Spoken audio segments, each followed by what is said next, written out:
যেই অনুভূতি আমাদের হৃদয়কে আলোকিত করবে, আমাদেরকে মানুষে পরিণত করবে অথবা মানুষের পূর্ণতায় পৌঁছাবে, এমন একটি শিরোনাম আপনি নির্ধারণ করেছেন আজকে আলোচ্য বিষয় হিসেবে। জাযাকুমুল্লাহ খায়ের। আপনি যেটি বলেছেন এটি আমরা সমাজবিজ্ঞান বইয়ে পড়ে এসেছি এবং শুনে আসছি এবং বলে আসছি। মানুষ সামাজিক জীব। সমাজে যারা থাকেন তারা সবাই কি মানুষ? সবাই তো মানুষ না। রাসূল করিম সাল্লাল্লাহু আলাইহি ওয়াসাল্লাম যে সময়টাতে আগমন করেছেন তখন মানুষ ছিল, কিন্তু মানবতা ছিল না।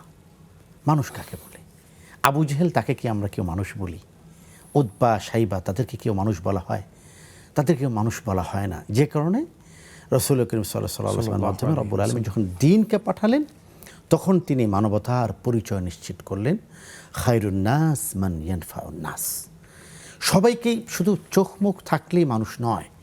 আমরা একটা চমৎকার বিষয় জানি যে চতুষ্পদ জন্তু এর ঘরে যেটা জন্ম হয় সেটা চতুষ্পদ জন্তুই হয়। গরু থেকে গরু হয়, ছাগল থেকে ছাগল হয়, মুরগি থেকে মুরগি হয়, হাতি থেকে হাতি হয়। বিচিত্র একটা প্রাণী মানুষ। মানুষের ঘর থেকে সবসময় মানুষ হয় না। যদি মানুষ হতো তাহলে রব্বুল আলামিন কোনো এটি বলতেন না বাল হুম আদাল। কোনো মানুষ সম্পর্কে রব্বুল আলামিন বলেছেন বাল হুম আদাল উলাইকা কাল আনআম, তারা হলো চতুষ্পদ জন্তুর ন্যায়। তারপরে তিনি বলছেন না, চতুষ্পদ জন্তুর ন্যায় না, চতুষ্পদ জন্তুর চেয়েও তারা নিকৃষ্ট। উলাইকা কাল আনআম বাল হুম আদাল। কারা তারা?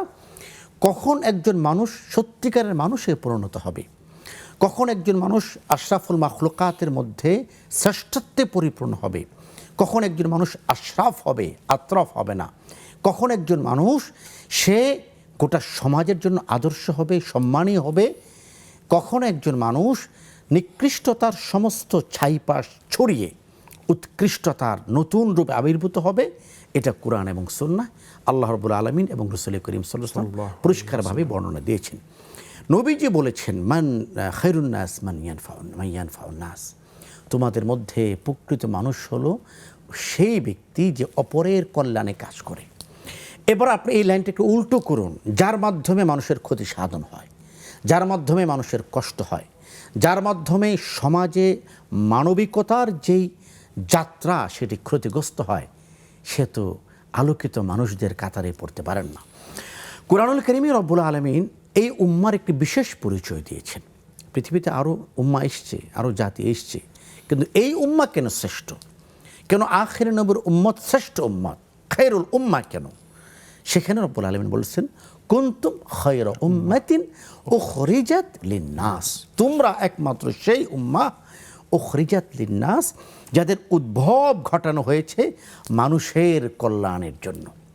সুতরাং আমি যদি মানুষের কল্যাণের ক্ষেত্রে আমাকে নিবেদিত করতে না পারি, আমি যদি সমাজের উন্নয়নের ক্ষেত্রে আমাকে নিবেদিত করতে না পারি, আমি যদি পরোপকারের ক্ষেত্রে, আরেকজন মানুষের শান্তি রক্ষার ক্ষেত্রে, আরেকজন মানুষের নিরাপত্তা রক্ষার ক্ষেত্রে, স্বার্থ রক্ষার ক্ষেত্রে, ন্যায্যতা রক্ষার ক্ষেত্রে অপর ভাইয়ের উপকারে যদি আমি আসতে না পারি, তাহলে আমি কিন্তু শ্রেষ্ঠ উম্মার অন্তর্ভুক্ত হতে পারলাম না।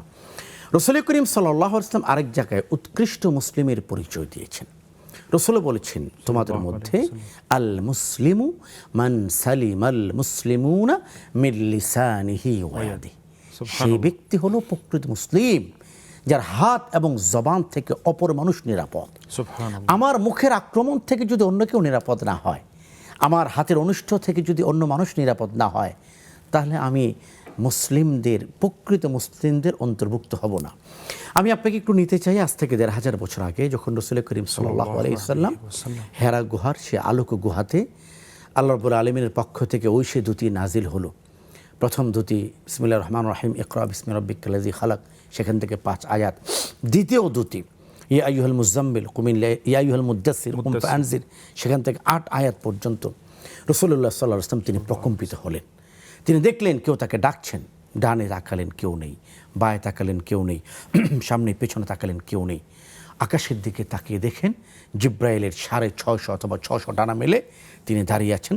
তার প্রকৃত রূপে আল্লাহ রাসূল ভয় পেলেন এবং তিনি দৌড়ে এসে তার স্ত্রী, তার অর্ধাঙ্গিনী এবং রাসূল করিম সাল্লাল্লাহু আলাইহি ওয়াসাল্লামের পিছনে তার যে সকল উম্মাহাতুল মুমিনিন, আমাদের মাজন এবং রসুলের আজওয়াজে মুতাহহারাত যারা নেককার পুণ্যবতী স্ত্রীগুণ যারা ছিলেন, এদের মধ্যে সবচেয়ে বেশি অবদান যে নারীর ক্ষেত্রে বলা হয় হযরতে খাদিজাতুল কুবরা রাদিয়াল্লাহু তাআলা আনহা, তার কাছে তিনি এলেন এবং কিছু ঘটনার সেখানে উন্মেষ হলো, কিছু চিত্র দৃশ্যায়ন হলো। তিনি বললেন, জাম্মিলুনি জাম্মিলুনি, আমাকে কম্বল দিয়ে জড়িয়ে ধরো, আঁকড়ে ধরো, আমি খুব ভয় পেয়েছি। রসুল করিম সাল্লাল্লাহু আলাইহি ওয়াসাল্লাম ভীত সন্ত্রস্ত, তিনি উৎকণ্ঠিত, তিনি ভয় পেয়েছেন, তিনি শারীরিক এবং মানসিকভাবে অসুস্থ ছিলেন। তিনি একটু ভয় পেয়ে গেলেন, একটু অসুস্থতা অনুভব করছেন। হযরত খাদিজা রাদিয়াল্লাহু তাআলা আনহা তখন যে ভূমিকাটি রেখেছেন, সেখান থেকে বোঝা যায় মানুষের কল্যাণের দিকটা কত গুরুত্বপূর্ণ। সুবহানাল্লাহ।